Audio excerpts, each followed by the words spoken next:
சிந்து பைரவின் எப்படியமோ ஆறுமுக சிந்து கிட்ட போயிட்டு பைரவிக்கு என்ன பிடிக்குன்னு சொல்லி கேட்குறாங்க. சிந்துவுமே இந்த விஷயத்த சொல்றாங்க. சரி, ஓகே, இங்க பாருங்க, நீங்க பைரவி மேல இந்த அளவுக்கு பாசம் வச்சிருக்கீங்க ஆறுமுகம், கண்டிப்பா பைரவி உங்களுடைய அன்பையும் பாசத்தையும் கண்டிப்பாவே புரிஞ்சு பாஞ்சாங்க. எனக்கு அந்த நம்பிக்கை இருக்கு. அதனால நீங்க எதையும் நினைச்சு கவலைப்படாதீங்கன்றாங்க. அப்புறம் பைரவிக்கு பிடிச்சத வாங்கிட்டு வந்து கொடுக்குறாங்க. பைரவி இருந்துட்டு யாரும் உனக்கு இதை சொன்னது எனக்கு பிடிக்கும்னு சொல்லிட்டுன்றாங்க. இது மாதிரி வந்து உன்னுடைய அக்கா கிட்ட தான் நான் கேட்டேன்றாங்க. அதுக்கப்புறம் அதை தூக்கி போட்டுருவாங்க.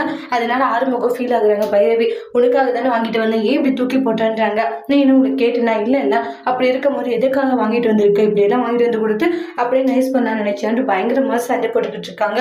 ஒழுங்கா இங்க இருந்து போன்னு சொல்லிட்டு ரொம்பவே கோவமா திட்டிடுவாங்க. அன்னபூரணி இதெல்லாம் பார்த்துட்டு ரொம்பவே ஃபீல் பண்ணிக்கிட்டு இருக்காங்க. ஆறுமுகம் அவங்களுடைய அம்மா கிட்ட போயிட்டு, அம்மா சொன்னீங்கல்லம்மா இதை வாங்கிட்டு போய் கொடு, சமாதானப்படுவான்ட்டு, இப்ப வாங்கிட்டு போய் கொடுத்தா அந்த அளவுக்கு பண்ணிக்கிட்டு இருக்காமா.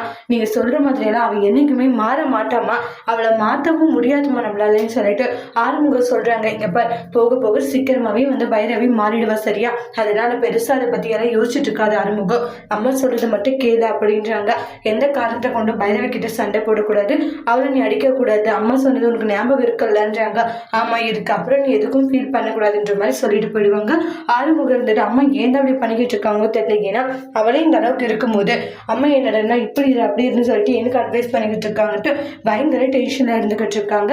அதுக்கப்புறமா பைரவி கிட்ட போயிட்டு, இங்க மாறுவா பைரவி, ஆறுமுகம் ரொம்ப நல்லா உனக்கு பிடிச்சதெல்லாம் செய்யணும்னு நினைக்கிறேன், அப்படி இருக்கும்போது நீ ஏமா அவனை வெறுக்கிற, இனிமேல் அவனை தயவு செஞ்சு வெறுக்காதுமா அப்படின்ட்டு சொல்றாங்க. சரிங்க, நீங்க என்ன நினைச்சாலும் கவலைப்படாதீங்க, சரிங்களா? நீங்க ஃபர்ஸ்ட் உங்களுடைய உடம்பையும் உங்களுடைய ஹெல்த்தையும் பார்த்துக்கோங்க தன்றாங்க. நீங்க எதுக்காக இதை பத்தி யோசிக்கிறீங்க? என்ன இருந்தாலும் என் பையன் சந்தோஷமா இருக்கானா இல்லையா, இதெல்லாம் யோசிச்சா எனக்கும் கவலையா தானே இருக்கும், அதனாலதான்றாங்க. அதனால பெருசா அந்த விஷயத்தை பத்தி யோசிக்க வேண்டாம் அப்படின்ட்டு சில விஷயங்களை சொல்லிட்டு இருக்காங்க. நீங்க போய் தூங்குங்க தன் சமாதானப்படுத்தி தூங்க வைக்கிறாங்க.